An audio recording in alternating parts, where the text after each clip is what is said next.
Hello students, welcome back to your science class. So students, in the previous class, in this chapter, we were talking about the different types of forces. And there we had included the two different types of forces, which will include the contact force or that of the non-contact force. Contact force is that force which includes the muscular as well as the frictional force. So when the two objects come in contact with each other, when they are applying a muscular force over each other, actually they are touching each other, and ultimately such kind of a force is what that is called as a contact force. And when a force applied by an object on another object, when it is not in a contact with each other, such kind of a force is what that is non-contact force. So muscular force and frictional force we have seen, and we have understood that why they are called as a contact force, since in case of a muscular force as well as when we apply the frictional force, in both of the cases the forces are in a contact with each other.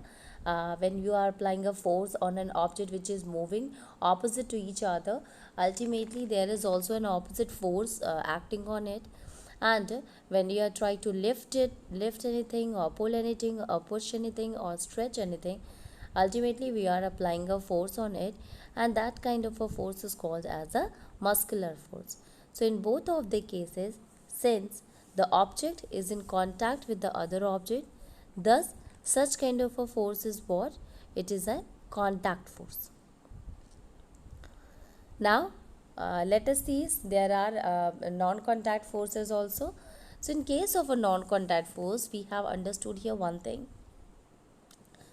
like if we have taken a magnet, two magnets together, and the two magnets, when we bring the same pole of them, they start repelling each other, and when we bring the opposite pole in front of each other, then they both of them, they starts acting like a they starts attracting each other towards itself. So in both of the cases you will find that force is there. It can be force of repulsion or it can be force of attraction. In both of the cases, force is always there. Okay, so since here the two magnets, they are not touching each other, they are not in a contact with each other, and thus such kind of a force is called as a non-contact force. Okay, contact force and the non-contact force. There are other examples also of the non-contact force. First one is the electrostatic force. So in electrostatic force, take a plastic straw and cut it into nearly two equal pieces. Suspend one of the piece from the edge of the table with the help of piece of thread. Now hold the other piece of straw in your hand and rub its free end with the sheet of paper. Bring the rub end of the straw near the suspended straw. Make sure that the two pieces do not touch each other. What do you observe? Next, rub the free end of the suspended piece of a straw with a sheet of paper. Again, bring the piece of a straw that was rubbed earlier with the paper near the free end of the suspended straw. What do you observe now? Now, see here. We have taken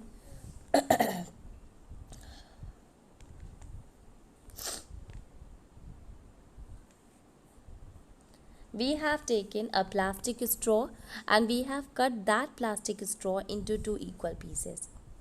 When we suspend one of the piece from the edge of the table with the help of a piece of a thread, now hold the other piece of the straw in your hand and rub its free end with a sheet of paper. So when we rub it with a sheet of a paper, it will lose some of the electron. And when we bring that rubbed end of the straw near the suspended straw, it will be like this, in which one we will going to rub it, other one is already suspended. Then what happened? we will find that the two pieces, they are attracting each other. So a force of attraction will be there between that of the two pieces of the straw. While in the next case, rub the free end of the suspended piece of the straw with the sheet of paper. Again bring the piece of a straw that was rubbed earlier with the paper near the free end of a suspended straw. What do you observe now? So when we bring the piece of a straw that was rubbed earlier with the paper, with that of the piece of the paper, now when we bring it, what will happen? So as you can see here in the picture itself, see, it is written that a straw which is rubbed with the paper attract another straw. So the straw, one straw is already suspended, other one, if it will be rubbed with the paper and then it will be close to that of the free suspended straw, it will going to attract the straw, but it will repel if it has also been rubbed with a sheet of a paper. When the suspended one as well as that of the straw, both of them will be rubbed with the piece of the paper, ultimately they start repelling each other. What is the reason behind it? The reason is that in the first case, both of them are oppositely charged, but in the second case, since both of them are rubbed with the same material, so both of them gain the same charges, and due to which the same charges, they are having the property that they used to repel each other, while the opposite charges, they used to attract each other. So in the first case, if one is positive charge, then the next one is the negatively charged, and due to the two different type of charges are produced here, they used to attract each other. But when both of them are rubbed with the same piece, so both of them gain the same type of charges, and ultimately same charges, they used to repel each other. So repulsion will occur here. Now see here. A straw is said to have acquired electrostatic charge after it has been rubbed with a sheet of paper, and such straw is an example of a charged body. So we have taken that straw, and when we rub it with that of the sheet of paper, what happened? It will acquire some charges. Remember that. When we rub it, then it will acquire some charges, and these charges will remain present at one end. And since it is not moving, that's why we will call it a electrostatic force. Now, the straw which was rubbed with a sheet of paper, it is what? It is actually a charged body. So it has gained charged when we rubbed it, then it gains the charge in it. Now the force exerted by a charged body on another charged or uncharged body is known as electrostatic force. So force on a charged body on another charged or uncharged body. So when we take an object which is charged to a charged body with the same charge, so they will start repelling each other. And if we take the charged body to an uncharged body, their force of attraction will starts occurring. So ultimately, whether we are taking this charged body to an uncharged or charged body, or whether we are taking it to the to that of the charged body, the kind of a force which will be exerted by it, it is called as an electrostatic force. And this electrostatic force comes into play even when the bodies are not in a contact with each other. So since suppose if you have taken a scale, and when you rub it on your hair and try to, and then keep that scale near to that of the pieces of paper, remember that you do not have to make the scale to touch the piece of the paper. What will you observe? you will observe that the paper starts getting attracted even though the scale is not in a contact with that of the paper. Okay, so such kind of a force in which the static electron, the electron which is not moving, which is formed because of charging, such kind of a force is called as electrostatic force. Okay, and what do we observe? We will observe that this force will come in a contact even when the body is not in a contact with the other object.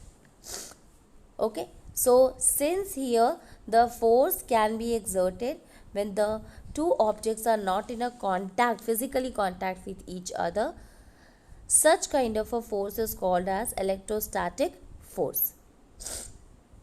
And since here the forces, they are the objects, they are not touching each other, so such kind of a force is also called as a non-contact force. Okay, so since the two objects are not touching each other, even then the force of attraction or repulsion can be seen. It means a force is applied here. That's why such kind of a force is called as an electrostatic force, which is a non-contact force. Now the next one is the gravitational force. Gravitational force is also another example of a non-contact force. So you know that a coin or a pen falls to the ground where it slips off your hand. The leaves or fruit also fall to the ground when they get detached from the plant. Have you ever wondered why is it so? So we have taken a coin or a pen, and you will find that it used to slip off our hand, and it falls to the ground only. Even the plants also, the fruits and the leaves, when they get detached from the plants, instead of going upward or remain at its own place, starts falling downward. Why is it so? Even when a coin is held in our hand, it is at a rest position and it is not in a contact with the ground. But as soon as when we release it, it starts moving in the downward direction. So it is clear from that the state of a motion which is changed here of that of the car which was earlier a moving one, it is because of the coin. It is because the movement the moving coin, it is because of the gravitational force. So it is the gravitational force which is acting on that of the coin and pulling it towards itself.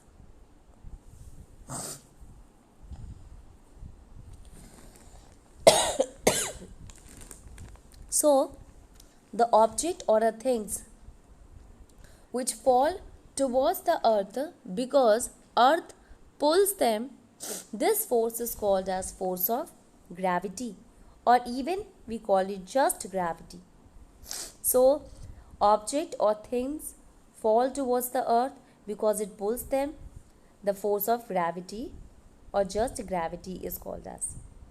Obviously force of gravity is what? In which the force is applied by the earth on an object, making it to fall towards itself. That is called as force of gravity. This is an attractive force, and the force of gravity acts on all the object. The force of gravity acts on all of us and all the time without our being aware of it. Water begins to flow towards the ground as soon as we open a tap. Water in river flows downward due to the force of gravity only. So due to the force of the gravity, the water and everything start moving, start falling downward direction. And such kind of a force is called as force of gravity.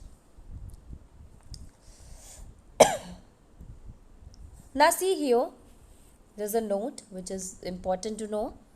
Gravity is not a property of the earth alone. In fact, every object in the universe, whether small or large, exert a force on every other object. and this force is known as gravitational force. So force of gravity was what, in which when we apply the force, it is force applied by that of the earth towards itself. Gravitational force is the same, in which the force which is applied by the earth on any other object. Such kind of a force is called as the gravitational force. So now you can see here again, in case of a gravitational force, suppose you have thrown a ball in an upward direction, it is coming in a downward direction. So why it is coming in the downward direction? Because a force is applied on it, and this force made the ball to fall in the ground, on the ground. So ultimately it is pulling that of the ball towards itself, and such kind of a force in which the objects are not in a contact with each other, but they are far away from each other. Such kind of a force is called as a non-contact force. So a force in which the objects are not close to each other, not in a contact with each other, such kind of a force is a non-contact force. So gravitational force, the object is a non-contact force. Now let us move on and see the another topic, and that is pressure. So we have understood about the force, we have understood what are the different effects of force, as well as what are the different types of forces are there. Now let us move on and see the other topic, and that is pressure. So we have understood about the force. Now let us move to pressure.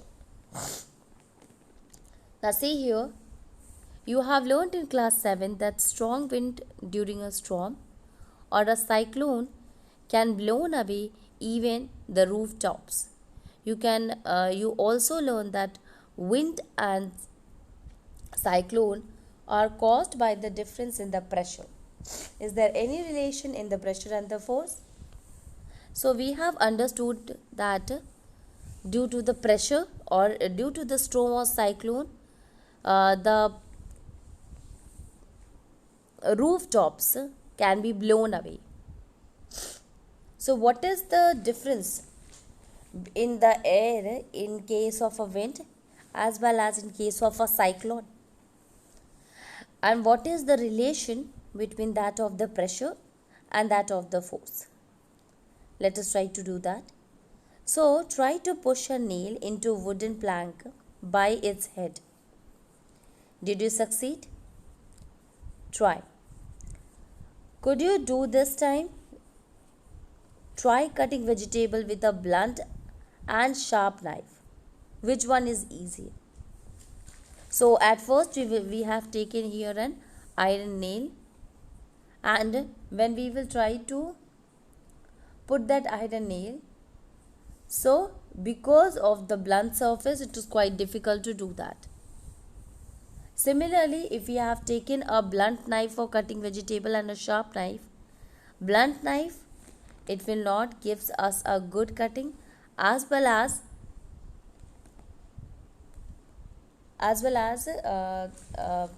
it will be quite difficult for us to cut it with that of the blunt knife, while in case of a sharp one we can do so. So why is it so, students? It is because that the blunt knife is what, it is having more area that we will going to discuss, while that of the sharp knife, it is having more pressure, it is having less area. So we are going to discuss about that what is area and what is force. But till now you must know that when the object is surface area is less, pressure will be more. So do you get the feeling that the area over which the force is applied plays a role in making these tasks easier? Yes. When we look at the area, it will be quite easy for us to understand the pressure. Now the force acting on a unit area of a surface is called a pressure. Okay. So we can say here that force per unit area of the surface is called as a pressure. So pressure is equals to force upon area. More will be the force, more will be the pressure. More will be the area, less will be the pressure. Less will be the area, more will be the pressure. Okay, so pressure is equals to force upon area on which it acts.